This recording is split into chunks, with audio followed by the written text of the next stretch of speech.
Welcome to Cannabis Capital, the podcast. Blunt truths about the cannabis economy with your hosts, Ross O'Brien and Maggie Kelly.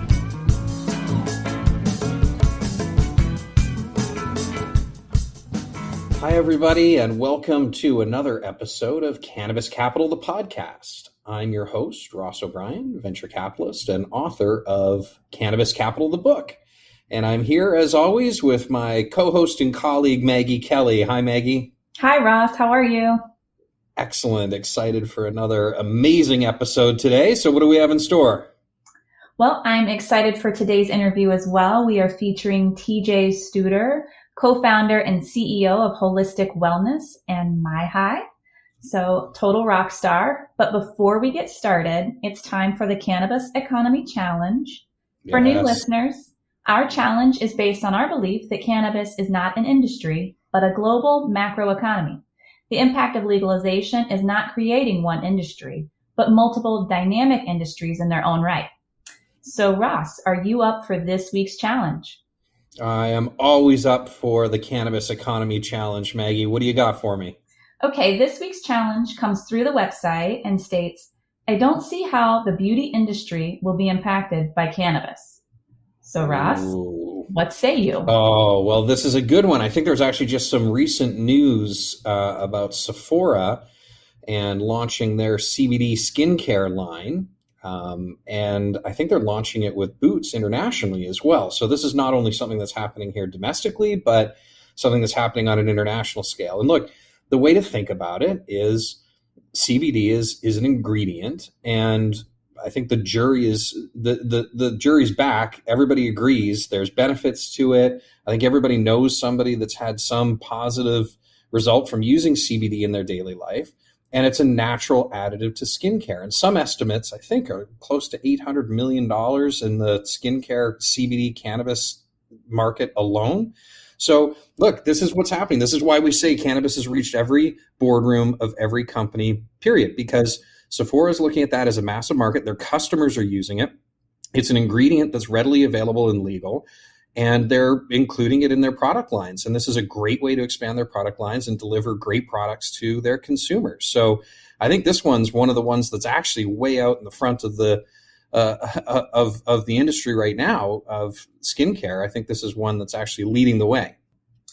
All right. Well, Ross is still batting 1,000. Listeners, if you think you can stump Ross, please go to cannabis-capital-podcast.com and click to submit your Cannabis Economy Challenge. Your submission just could make it onto a future episode. For now, stay tuned to an excellent interview with tj-stouder, co-founder and CEO of Holistik Wellness and myhi.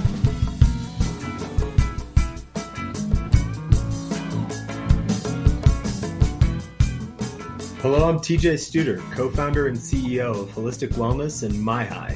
And my blunt truth about the cannabis economy is that I believe within the next 2 years that beverages will make up close to 40% of the cannabis market. Well, hi, TJ, and welcome to Cannabis Capital. We're really happy to have you here with us today. Before we get started and dig into the conversation, can you give us a little background about yourself and about your company? Sure. Hi, Maggie. Hi, Ross. Thanks so much for having me. Super excited to be on the show. I'm tj-stouder. I'm co-founder and CEO of Holistik Wellness and myhi. Our parent company, Holistik Wellness, really starts with a personal journey of my own. I'm a long-time consumer packaged goods guy, believe in the power of a brand and moreover the power of a consumer brand relationship. I worked for P&G for over 10 years on a myriad of brands in that mission and left looking for something closer to home and a product that I really felt passionate about what it was doing for consumers' lives. I had no idea that would be cannabis. Despite being a long-term consumer, it was not the green rush for me. It was firsthand seeing loved ones that are dealing with everyday ailments and the potentials ahead in this plant that got me excited about marrying those two visions together. One, the brand mission of getting them over that first obstacle of trial. 2, product quality that actually delivers against that user experience. And then 3, really the retailtainment around these products on how they can fit into your lives. So first, we created a brand called Holistik Wellness, which was intended for those loved ones to open their eyes to the magic of this plant. And really, I like to call it Cannabis 101. It's cleanly grown, cleanly sourced hemp, and really very low levels of THC below the hemp definition, and focused on that CBD wellness mission. Additionally, we made it super simple for that consumer to understand it up front. Then really moving forward on the insight, our unique product at the center is a water-soluble powder in a stir stick that makes it easy and convenient to infuse anything you're drinking anywhere. On the CBD side, that delivers the convenience of always having a serving nearby that you can infuse into your drink when you need it most. Secondly, I think the side of having something tasty that you can put into anything makes it easy for the consumer's day. Now, as I said, we came up with a second brand, which really goes to the other end of the spectrum of the plant. At the center of that stick being fun to use is THC. And the other side of the spectrum, we created a second brand called myhi, which really the intent of that is socializing, energizing, and bringing cannabis into a lot of areas that previously have been left behind. From the beach to the ballpark to the plane to the concert, we see cannabis left behind because of the inconvenience of consuming it. And myhi's intent is to deliver that experience and the flexibility of the product to get into those moments of a consumer lifestyle. So 2 separate brands with 2 slightly separate missions, however, with a goal of consumer wellness, convenience, and delivering the plant in a new form factor that really delights the consumer. So TJ, thank you. And look, we've both been around a little bit now, all things being equal, and the cannabis economy sort of developing in dog years, right? We have a little bit of seniority, I think.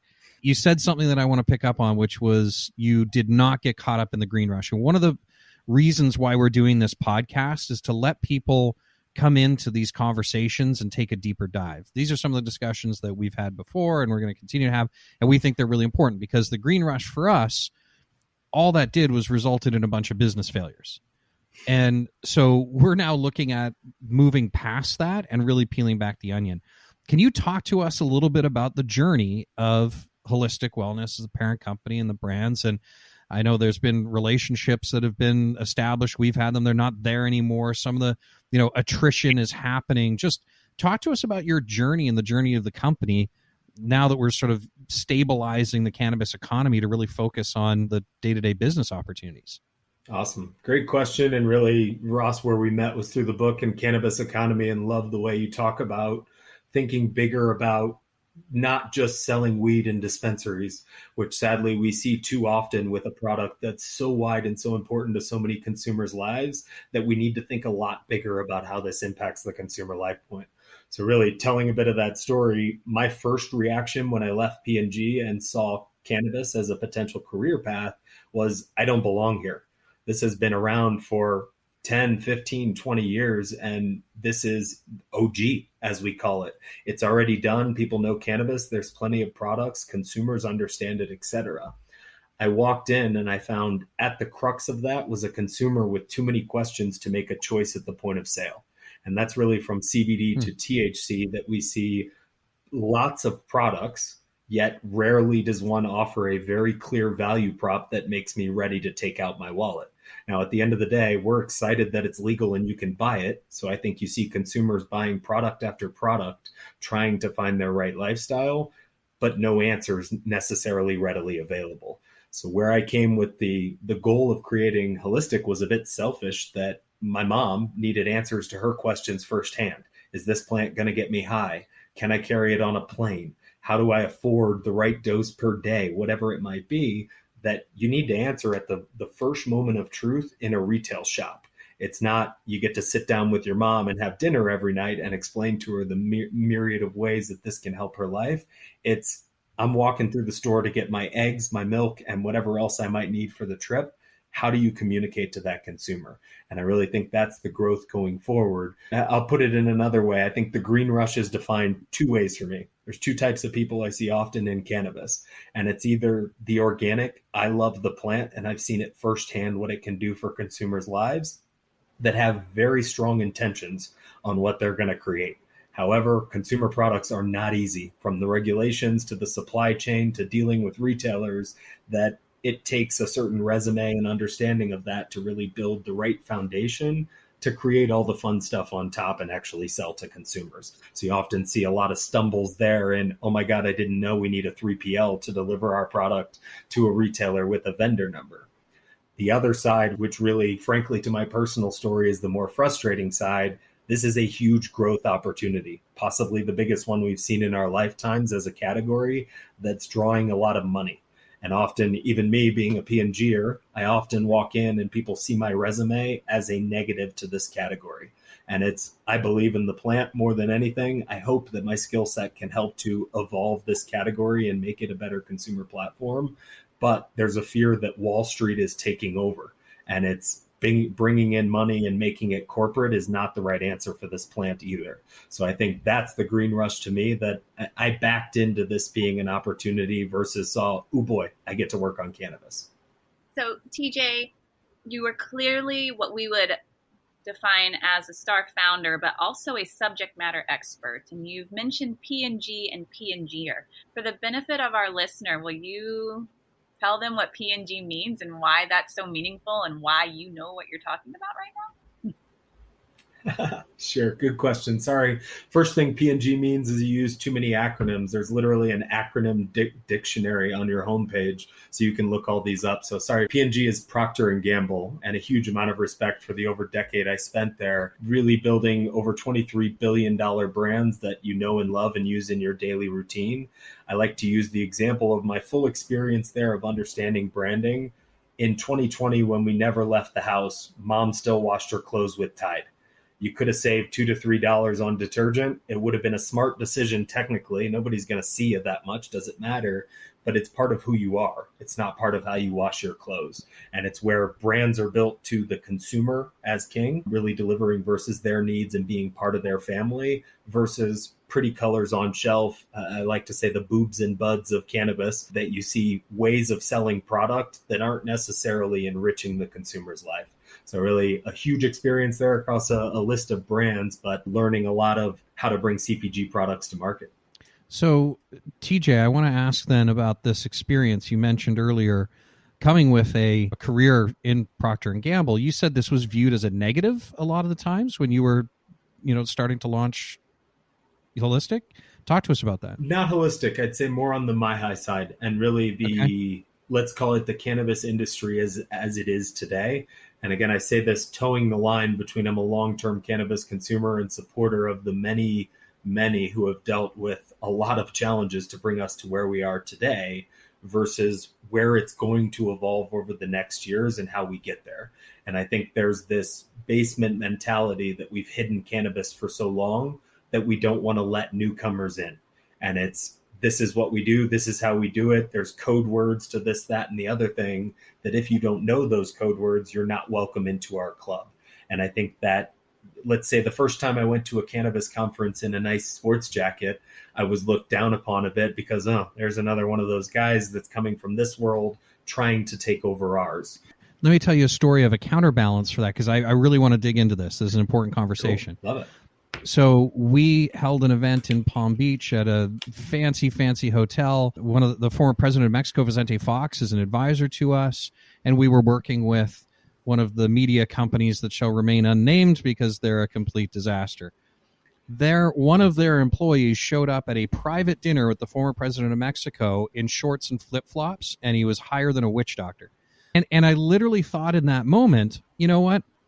Like, you can go have business meetings with Seagrams and people that run, they don't show up hammered all the time. I really want us to talk about this counterbalance, because when I hear you say, and so we talk a lot about advocacy acumen versus business acumen.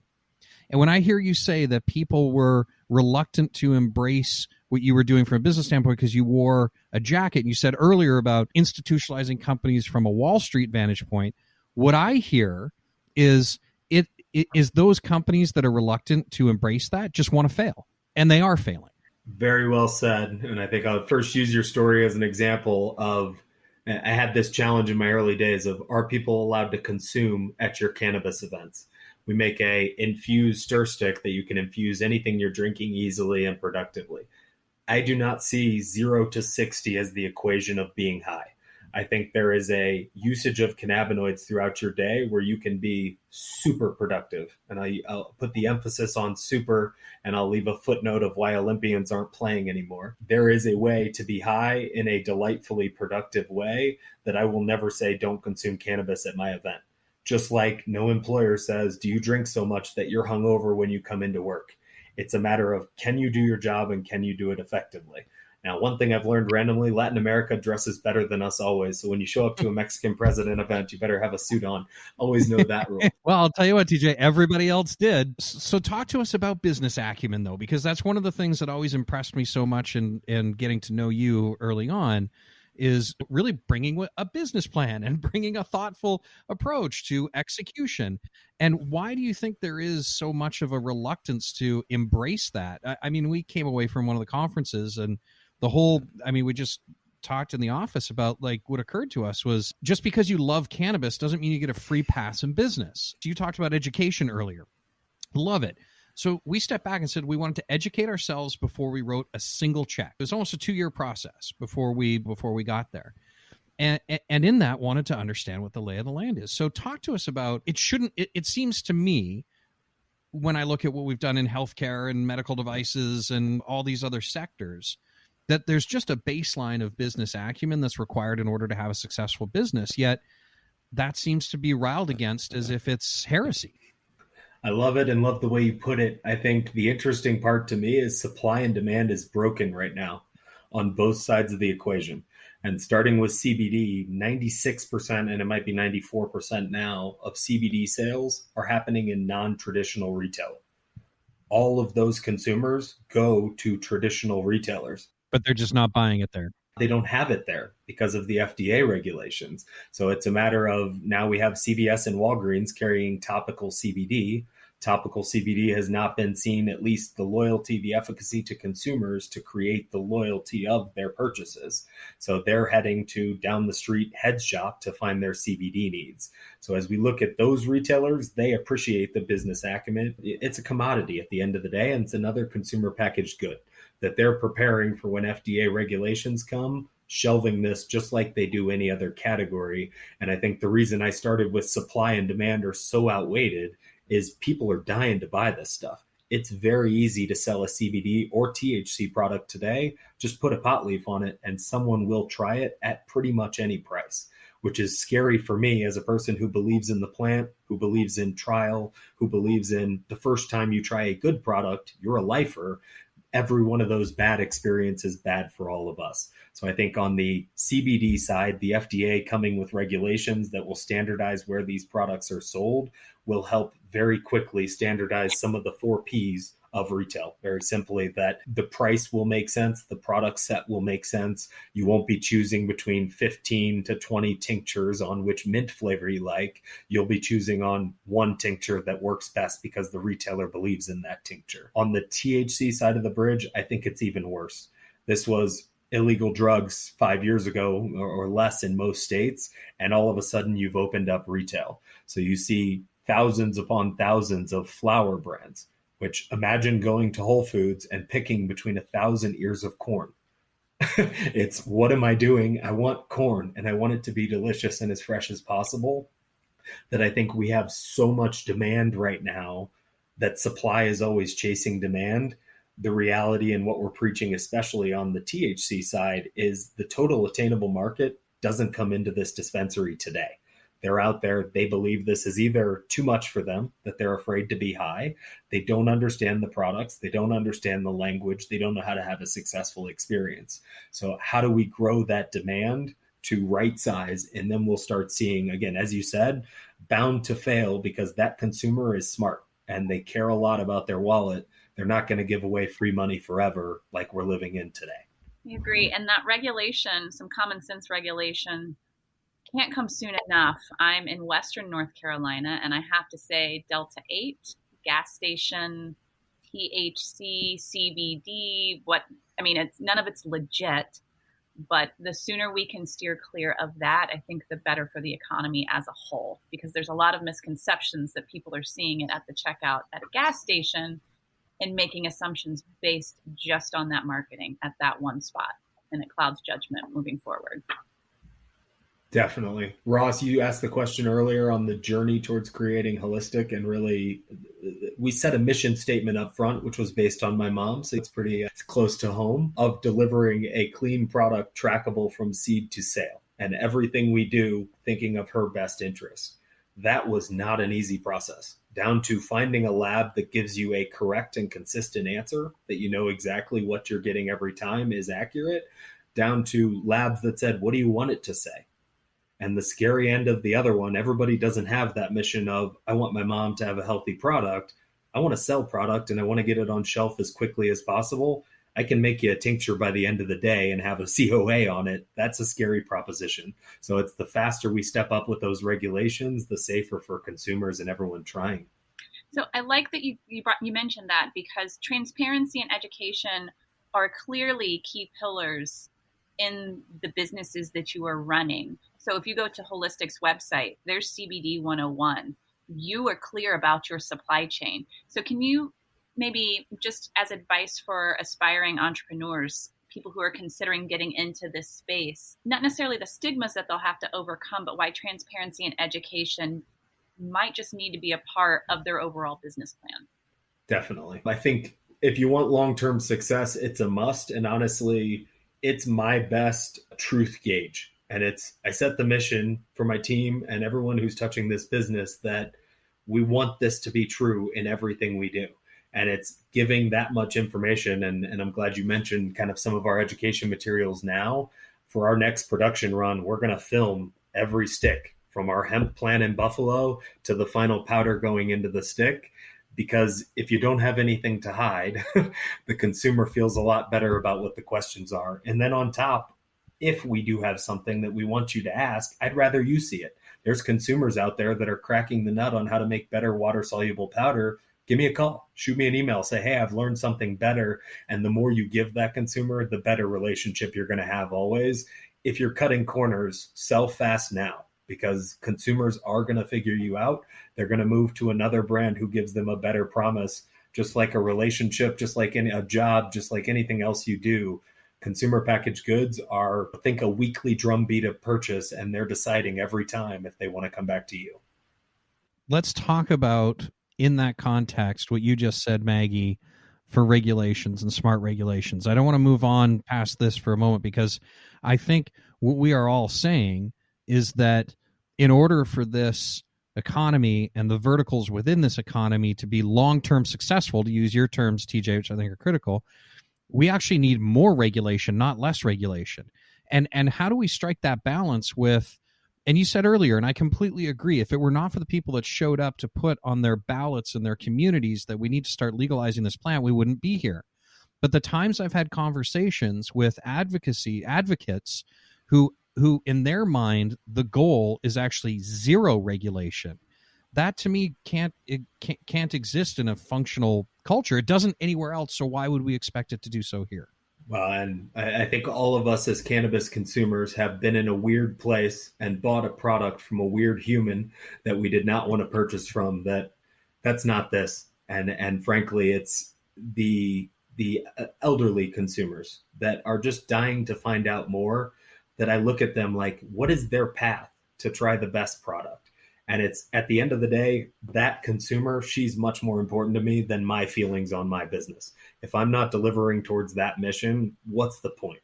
And it's, for me, the two categories of people I said, the true people who believe in the plant and believe in the power that goes forward. I want to do my best part to move it forward, whether that's my business, because hopefully we've delivered the value prop that we're supposed to the consumer, or not. Otherwise, you don't care about this plant. You're overlooking the power that it has for consumers' lives, and you're looking for a profit, which there's room for. But again, questions of, is it the right thing going forward? So I think regulation is a must in this world. Regulation is a must to getting it to consumer, and the regulations are going to be there either way. I'd rather them right size to the plant that is, and it is that, a plant, that we have the same regulations as that corn I said down the aisle, that we bring a safe, quality, clean product and let a consumer use it wisely into their life.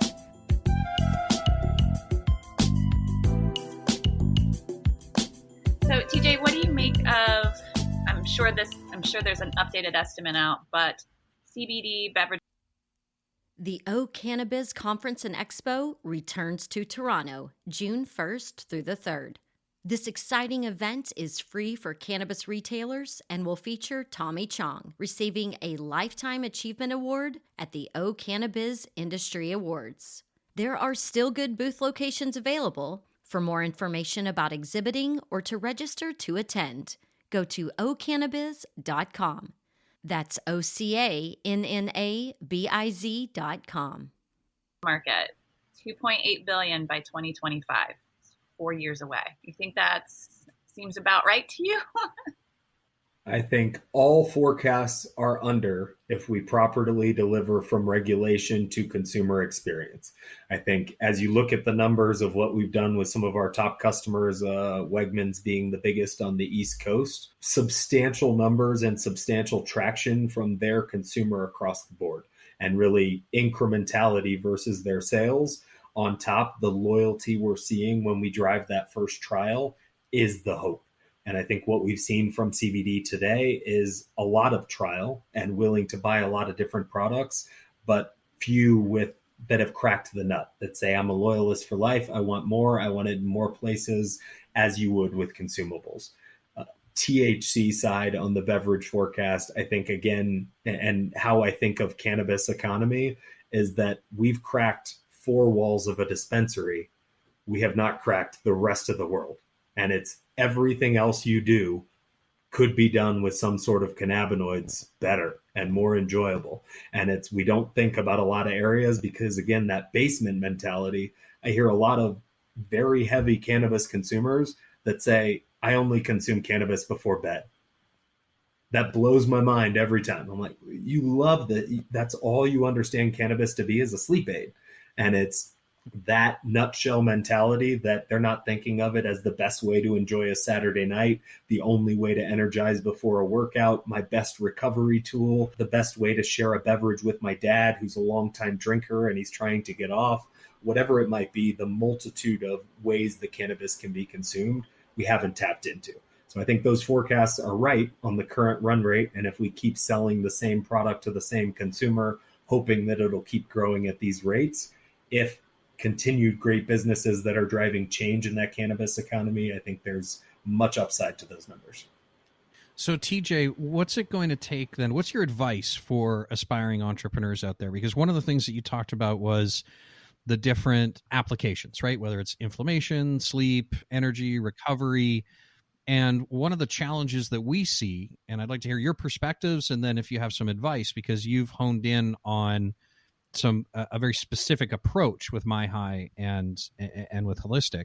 One of the problems that we tend to see is these aspiring entrepreneurs, and certainly earlier entrepreneurs, they want to solve everything, right? So we get business plans all the time. Hey, we're going to go treat PTSD. We're going to treat Parkinson's. We're going to treat Alzheimer's. We're going to treat pain meds. We're going to solve the opioid crisis. And it's nothing but a PowerPoint presentation. So how did you find the discipline, and what advice do you have out there? And how do you strike that balance of there's a lot of shiny new opportunities out there, but sticking to your knitting? Most important guidance we have as a team is stay in your lane. And where you're out of your lane, either find the right strategic partner to fill that gap. TJ, say that again for all of our listeners out there. The most important guidance is stay in your lane. Thank you. Excellent. Always. And of course, we're always growing. We're always learning, but never be afraid to say, I don't know. And you're not going to reinvent a wheel tomorrow that's going to be better than somebody that's been working on it for 50 years with 10 degrees and a team that's figured out a right answer. So don't be afraid to know your core competency and stay in your lane. Second point of that advice, and really my learning throughout, is find a value prop that stands strong no matter who comes to the table. And looking at all the competition, looking at all the forecasted competition, what do you specifically bring to the table? And I'll give you an example of a few friends I've had coming from PR or coming from fitness or coming from whatever it might be that say, I want to get into cannabis. What can I do? And they're working on a gummy bear. I'm like, not that. Do you know how to make a gummy bear? Do you know how to sell a gummy bear? Why is that your first choice? And I think back to that cannabis economy, there will be hospitality. There will be cannabis fitness. There will be cannabis travel. As you see a lot of these businesses developing, think around the plant and how you can deliver additional services that add value to the consumer's life. But most importantly, if you don't have an answer that a consumer can understand from moment one why you add value versus anyone else, keep working on that step, because you're going to do a lot of work to try to solve back to a very simple equation of when people see this, do they get excited? Do they say, wow, my life was not as good before I found this product? Because as you get into products, you need that answer to be a pretty resounding yes, or it's going to be a really tough road as we get more and more competitive. So we talk a lot about, we have the Cannabis Economy Challenge, our open challenge on the podcast here is you can go on our website, and if you think there is an industry or a sector that otherwise isn't being impacted by cannabis, let us know. We have yet to find one. We talk a lot about, it's our belief that cannabis has reached the boardrooms of every company in every industry, period. We don't see that as negotiable, and the challenge is still standing. So if we believe in this being part of our communities going forward for the long term, access to cannabis and all the different areas it impacts, right? When you talk, for example, hospitality and tourism, right? So now you start to need to think about what are the different applications, what are the different, and you talk about winning people's wallet share. I'm picking up on what you said on, we want customers to be happy. We've got to have great outcomes. What's the wallet share that you're addressing, and how do you go win that, TJ? Awesome question. I'm going to use Las Vegas as my example, and I'm going to caveat this with, I love alcohol and I'm a drinker. However, I think we've put it too much into our society. Very carefully say that for my alcohol friends who someday we will work together one way or another. I think looking at Las Vegas and knowing I used to go there in my day for bachelor parties and whatnot, they give you free alcohol to keep gambling. The Vegas economy is driven by the table, enough so that they hand you free alcohol to keep you consuming it, at the table. They legalized cannabis, and my first experience in Vegas was you get taken by a shuttle well off the strip to a dispensary, you buy as much as you can, and then you're not legally allowed back into the casino. Yes, check, because I actually had my bag confiscated, telling them there was cannabis inside that was legally purchased, and I was there for a cannabis conference. They kept my bag for 3 hours and searched every item. Guys, I'm a cannabis consumer. Why would you put me outside? Why am I in a box? I want to go to the table and gamble, and you're restricting it. So I think marrying up again to that consumer's experience of, you want me gambling, make it work. So how do you make cannabis work there is most important. So I think as we think of experiences like that, the more we can create the experience versus you have to drink to be here, we're actually opening up the pie at the end of the day. I think the same example of, if you don't want to drink on a Friday night, you stay home. You don't go out to dinner because you feel like you're going to be forced. Your friends make you drink, and it's like, I don't feel like drinking tonight, is a bad decision socially. But we've just lost a consumer. We sent them home, they're watching Netflix, and they're free for tonight. If you could keep them out driving additional sales, I think it's incrementality more than it's fighting alcohol for wallet share. I think we're getting bigger, better events that we can drive more retailtainment, more engagement, et cetera. So while it's certainly there will be some cannibalization of some of those categories, I think upside is the bigger opportunity, that today we have two separate worlds trying to live apart, when at the center of it, again, is one consumer need. I want to go enjoy.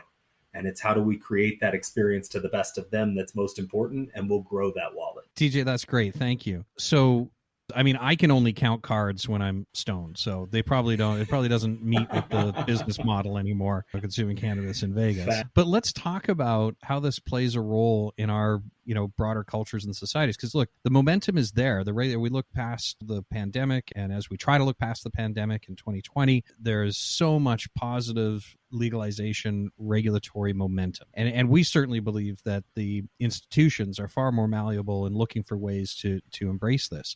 So when you look at the consumer and the consumer needs versus experiential, and look, one of the big things that we always talk about is, I don't know any alcohol that has medicinal benefits. Yet we're looking at, nobody's debating whether or not you can address the symptoms of Parkinson's with cannabis consumption. So where do you see the big wins, and where do you see the wind in our sails and the wind in our faces going forward on this?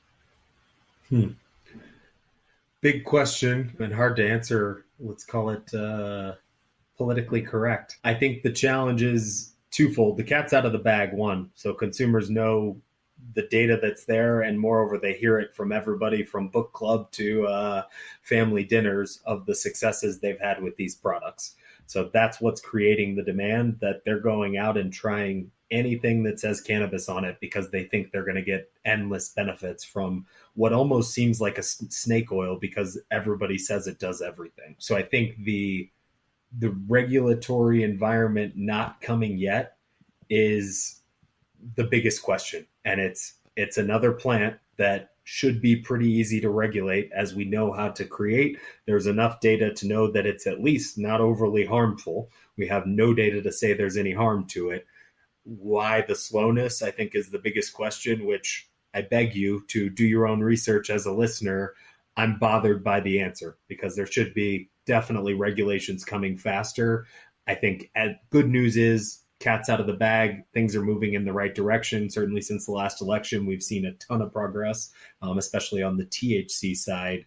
On the CBD side, I can't understand any longer wait. The pandemic was certainly an additional holdup, but I think as soon as possible, those regulations need to come. We have seen some positive momentum requesting it from Congress. We haven't seen the regulations, and the why is definitely the biggest question. But as I look at my mom's story, there's an answer there that I'll make you find on your own and or DM me. I'm happy to tell a more detailed story.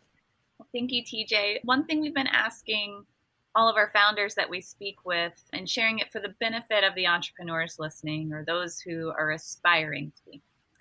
What is the hardest lesson you've had to learn throughout the founder startup process? Can I just say raising money is hard? No, that's the easy answer. I'm going to go harder than that. I think I got into everybody probably says that, but just be prepared. It's a job as well, no matter where you sit. So be prepared for that. I think the bigger realization is I've always been the type of worker that owns anything I do through and through. I want to be passionate about it. I want to be the type that wants to answer an email on the weekend, not has to answer an email on the weekend. So I've always done that, which is what led me to entrepreneurship in the first place. What I would say is that's a huge ask when it's your baby. There's always the backup P&G's baby that if you'd missed that email, it's okay. Somebody else will get it. It's Monday. When it's yours, you got to be all in. And I go back to kind of my passion on this business and back to my mom's story that drives me day to day to the consumer story. This is everything to me. I love it. I live it. I'm excited to be on every social media platform that I wouldn't be on otherwise. I got a High Tales with TJ tonight, if you're listening. That probably won't be tonight when this airs, but I'm there because I'm excited to be there. And I think as an entrepreneur, you got to really understand that for yourself because you're going to go through some challenges of delivering everything you need to keep your baby alive. So certainly prepare yourself for that and find friends that are in the same position because we're all battling through. And if it's for the right reason, the world will be better tomorrow. Well, TJ, I hope all the entrepreneurs listening are hearing this because you've done a phenomenal job with the business. And look, if it was easy, everybody would do it. But we've got a tough job too of backing founders and entrepreneurs that are going out and building special companies. And I hope everyone has just got a lot of really great insights from you in the path of entrepreneurship as you continue. So I would encourage everybody to find TJ and listen to what he's got to say. He's got a great story and really leading the way.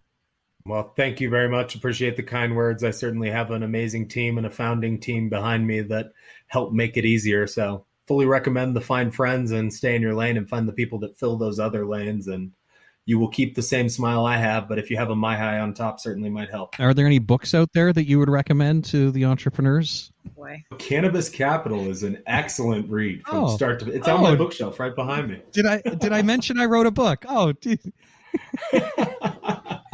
I thought it is called the Cannabis Capital Podcast.